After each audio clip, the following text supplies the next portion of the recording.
And the reason for Dennis Banks and Clyde Balcour to be part of the formation of the movement was they were in prison. And they saw the racism going on right in the prison. There was no religious freedom rights, and so I think they came out of the prison, the institutions, with a determination to change what they had experienced.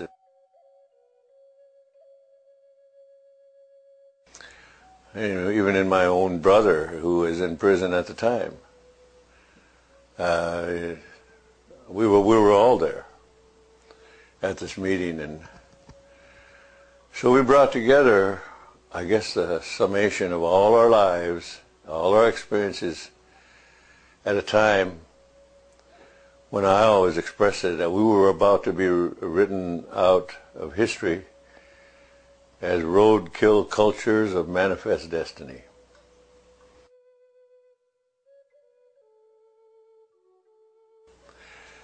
And at that time, when a white man killed an Indian, he was given manslaughter. When an Indian killed a white man, he was given first-degree murder. A form of frontier justice was going on that we knew we had to address.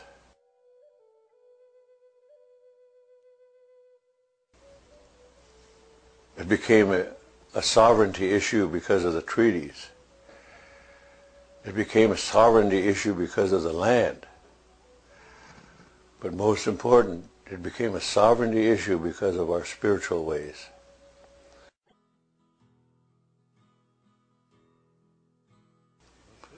It was a declaration of defense. And that's what we're about, the American Indian movement, in defense of our land, our spiritual ways, our culture.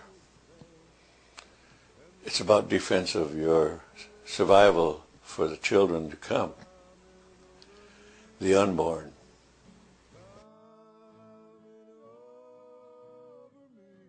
As a matter of fact, the first Thanksgiving was commemorated after a massacre when the first governor of Massachusetts, with mercenaries, surrounded Pequot Indians doing their green corn ceremony in their longhouse, surrounded them with mercenaries and set the place on fire, and when they ran out, shot them as they came out, and as a result, over 300 Indian people died inside the longhouse. And a year later, the first Massachusetts governor commemorated, having gotten rid of the Indians, commemorated the first Thanksgiving in that memory.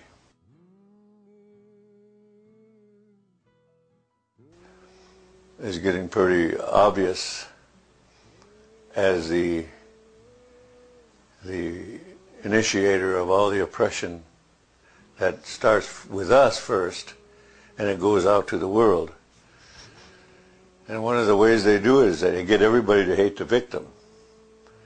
They got everybody to hate the Indian, the redskin savage, and then you can get away with it. You can go free if you get everybody to do it at the same time. Then you're all free.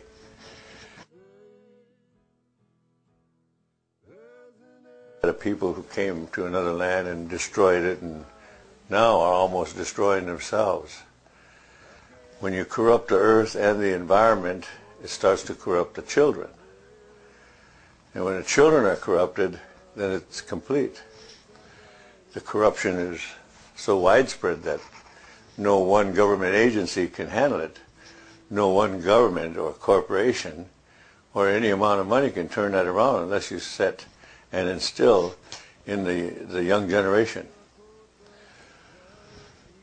So I think Indian people, we still have a message to America. And yet America doesn't really care too much to hear the Indian point of view of things. Because America thinks progress is the answer. And it's really not. Because some things that the Creator put in a perfect place and all connected beautifully, and it didn't need any change or improvement. There's an emptiness inside of me,